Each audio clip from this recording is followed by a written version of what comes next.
one of the things that I really feel about this place is that its buzz and its thrive is because of the community, because of what's here already existing.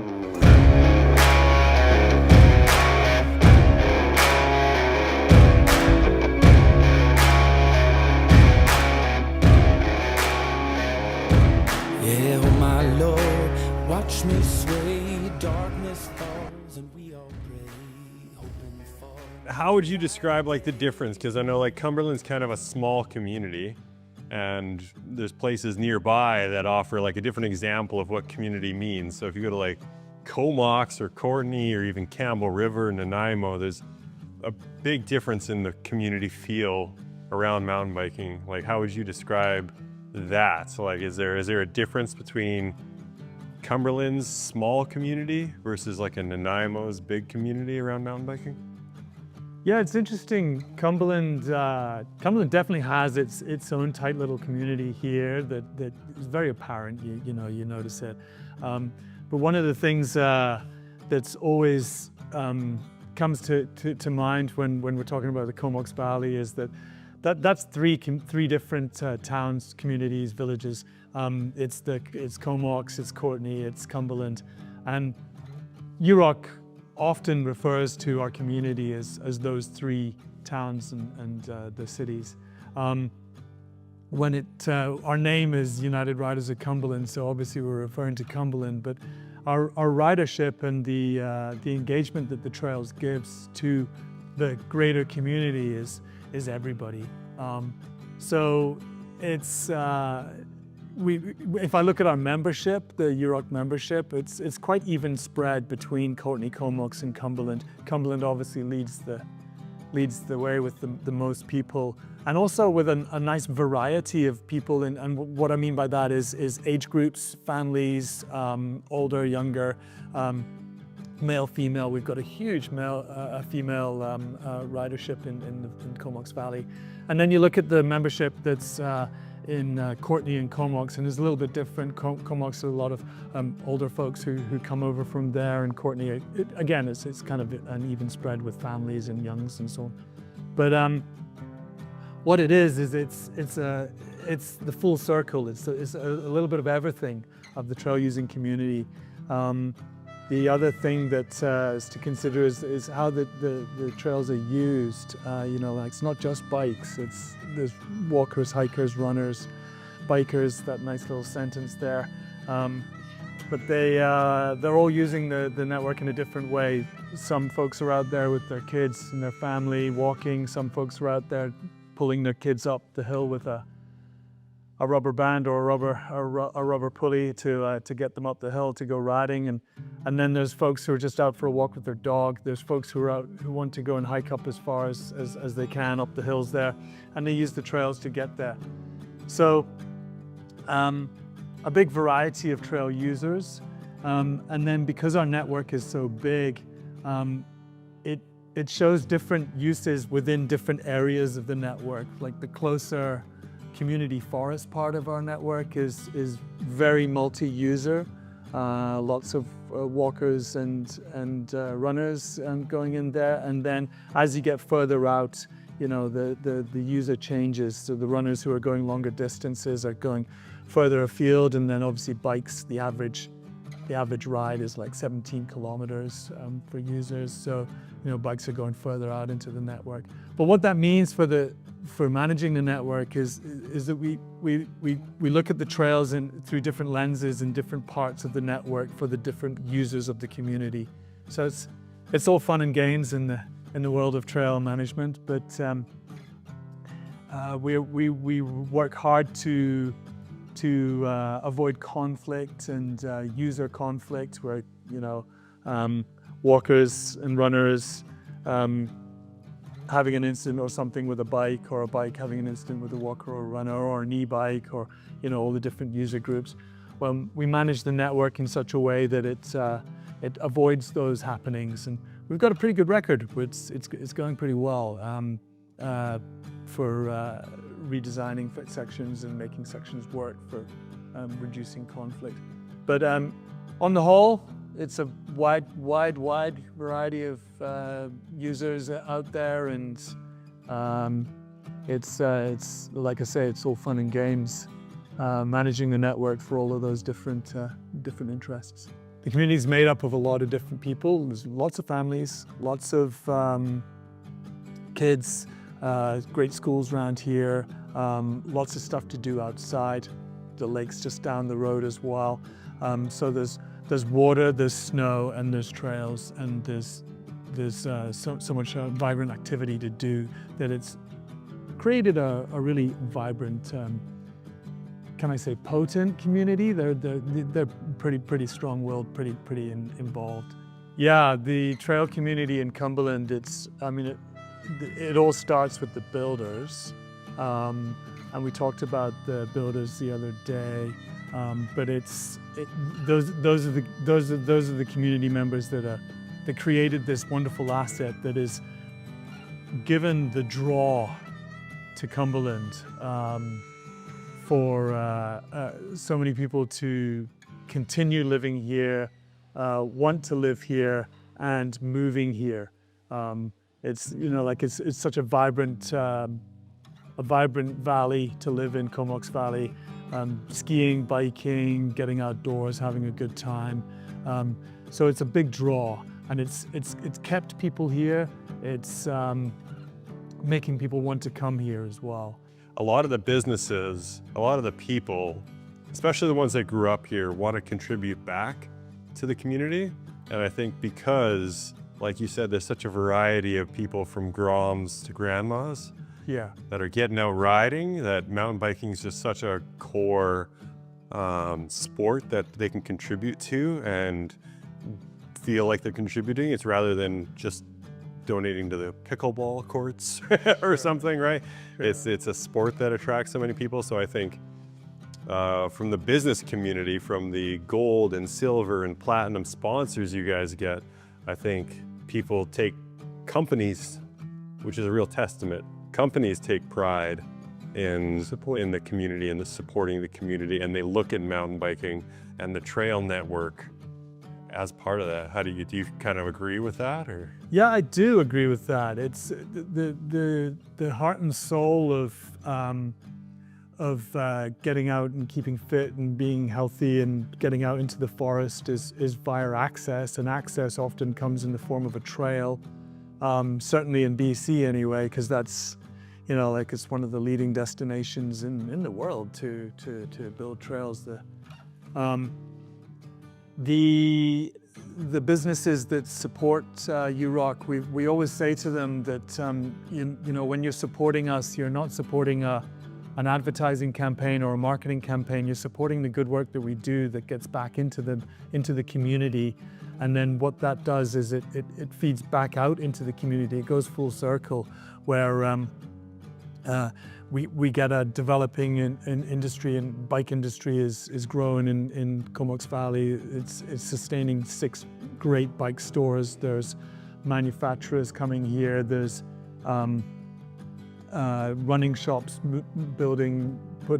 2 running shops have opened up in the valley in the last few years. There's a lot of businesses developing and sustaining a good livelihood in the valley. And when people want to come to us and support us, it's a really nice full circle sort of aspect that we keep the trails in great shape, and we keep the trails interesting and exciting and creating great experiences, and people want to buy a piece of that and say that they have an interest in that, and say that they've contributed towards that, and it's all for community. So it's really cool to be a part of that. It's very exciting. Often we get businesses and organizations that come to us and say, "Hey, we want to support your organization. What do you need?" And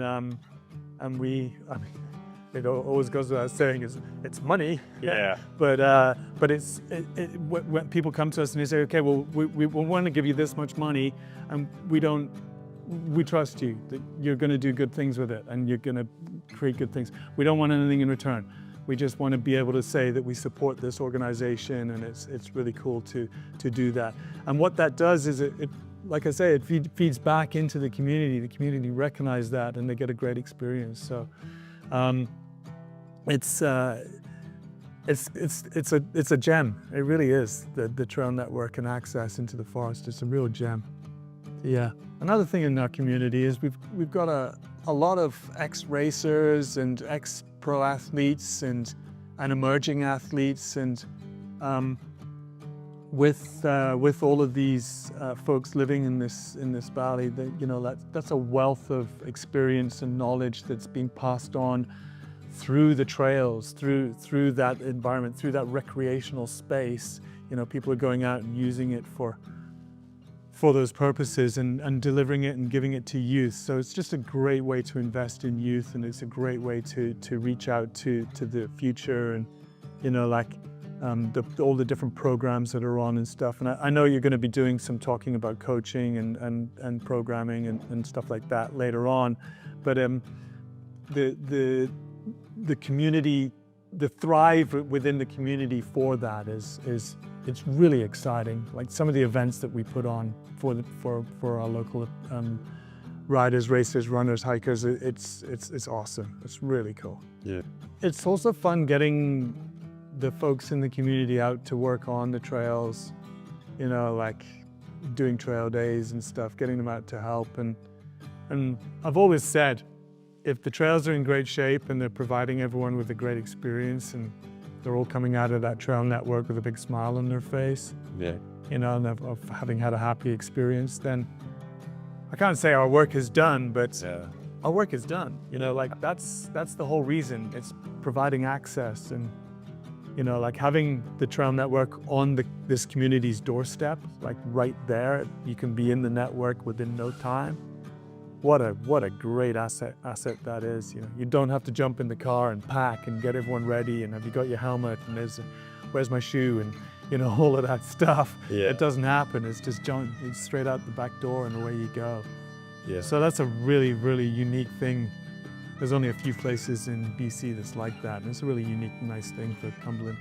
And I mean, our community here is not unique, widespread across the whole of BC or any other place. Like it's not completely unique, but it's just it's kind of a little bit niche, and like it's its character is a little bit different, and like there's just a lot of fun little tweaks of certain areas within the community that just make it exciting and different. And You mentioned, or we both mentioned, the variety of mountain bikers and the athletes and the groms, the grandmas that get out and everything. But because of these events you put on, because of these trail building days, because of there's so many ways to contribute to this community. yeah, That I find it's easy for someone to volunteer for a race. yeah, That might not physically be able to ride as much, but Sure. they can still be part of that community. Yeah. They can offer photography, they can offer website services, they can offer a space to do interviews in. Like, yeah. it feels so natural and kind of hometown feel. Yeah. It's When you go to a main street of a town yeah, and it feels right, yeah, you get that here for sure. And then you go to some places, you go to the main street and it's like, this is either a little tired, or yeah, geez, there's not many stores doing well here, or like just different things like that. And but it's not like that in Cumberland. It's pretty vibrant and stuff. And come summertime, it's it's a little buzz place. And yeah. Something that Cumberland is good at doing is keeping that buzz going across the seasons, throughout the year, as opposed to just during the holiday season. Yeah. And that's a unique thing. Yeah. And there's nothing beats hearing the hoots and the hollers from the network. People coming out of a trail or partway down a trail, and all you're hearing is, woo, and everyone going, or someone cheering someone on and giving them a big clap. What a great feeling. One of the things that's really important when UROC is dealing with a community, a thriving community within its boundaries. We're not reaching out and looking for tourism. We're not reaching out and trying to create a magnet that goes into all the glossy magazines to sell holidays and stuff. We're not doing that. What we're doing is we're creating a really awesome trail network that gives back to community and community gives back to it. And what happens then is naturally, organically, people come to visit. 9 times out of 10 is they're coming to visit their family or they're coming to visit their friends, and they get the benefits of using the trail network and stuff. One of the things that I really feel about this place is that its buzz and its thrive is because of the community, because of what's here already existing. So that's a really important feeling to try and retain and keep alive. And there's awesome quotes all around town. People put up signs and stuff. Keep Cumberland weird, or keep Cumberland, love Cumberland, and all that sort of stuff. And it's just so nice. It's so inclusive. It's so pleasant to see people are thinking about each other here together now. And I always get that feeling in Cumberland. I don't feel like I'm coming to a sold out place or somewhere where I need to buy the T-shirt or I've collected that badge. I got the sticker on the Thule. Yeah, exactly. I feel like here in Cumberland that I'm here because it's just a great place, great people. You're such a humble guy and you work so hard, and like those volunteer nights always and you don't like getting praise, but you're getting it. And it's, you do so much for the community. You don't like taking and things like that. But I think you've learned, and correct me if I'm wrong, but you've learned that being able to accept that support from community, from members, member fees, local businesses is actually really important for community, because I'll put this towards you. If the federal government would give you all the funding you needed and you didn't need to take any local membership fees, any local business fees, do you think that would have an impact on how the community would relate to you? Yeah, I think it really would. I think it would. I think the community wants to be a part of this. The community wants to not have a piece of ownership of it. Maybe I'm not saying the right sentence there. They do want to have a piece of it. They want to feel a part of it. They want to feel included. So giving to the organization, and that $30 for membership is an important part of being able to go out there and use the trails. If we were just given a blank check for millions of dollars and stuff, sure, I know what I could do with it. But would that be what the community wants and what the community needs? Yeah, look, it's not getting any easier today in a day. It's tougher, and I've had a wonderful life. I was brought up in a military family, so we were abroad all over the world, all doing these crazy fun things all the time, and like going to school and going to living and all of those factors of life. They all felt fun, and keeping the stoke alive and keeping a passion about community spirit, about people, about the people around you, and giving is as much fun as receiving. Those things are the things that I really want to keep alive. And if my role now for the time being is managing and maintaining and doing what I do for the trails, it's a really nice feeling to give, and I'm able to give a lot to it, and I throw my heart into it, so that when everybody goes out there and enjoys it the way they want to enjoy it, they get a positive experience, and they keep that stoke alive, and they come back feeling better than they did going into it. And if they go into it super excited about going there, and then they come out even more excited about having just done what they've done, I mean, like I said a few moments ago, it's like, my work is done. It's a really satisfying feeling. So all of those life experiences I had growing up and being in all of those random, crazy, wild places that my father took me, it all pointed towards just appreciating what you get, and being so everything being so much fun, and if it is fun and it's always fun and the stoke is alive, then that's a really positive spirit to thrive on. Yeah. Yeah, that energy is contagious for sure. Like you said, when you have that feeling, that goes to the trail builders at the morning tailgates, and at the end of the day, like that seeps out. People come off, they're hooting and hollering on the trail. That energy goes into the community. Like people are talking about it at the water cooler or whatever at their work. It's like that energy percolates. Yeah. It gets through the community and circulates in a way that a healthy community should. Yeah. And that's the way I see it. And that's the way I didn't see it in Edmonton. Right. Like, because it was such a big, diverse City. It felt like there was some blood clots. Right. Right. Like disconnect from the biking community and anybody, because it seemed so foreign to so many people. But here it's not foreign because the company you work for Yeah. might be contributing. The friend is racing. Yeah. Your grandma's volunteering. Like this, it's everywhere. And I think because of that high energy and that good energy that comes out of the core, Yeah. you guys are the heart of this. Yeah. Like that's good energy going out. Lots of oxygen in there. Yeah. Yeah. I often remind myself, what's the name of our organization? And it's the United Riders of Cumberland. That first word, that number one word is united, Yeah. which means together.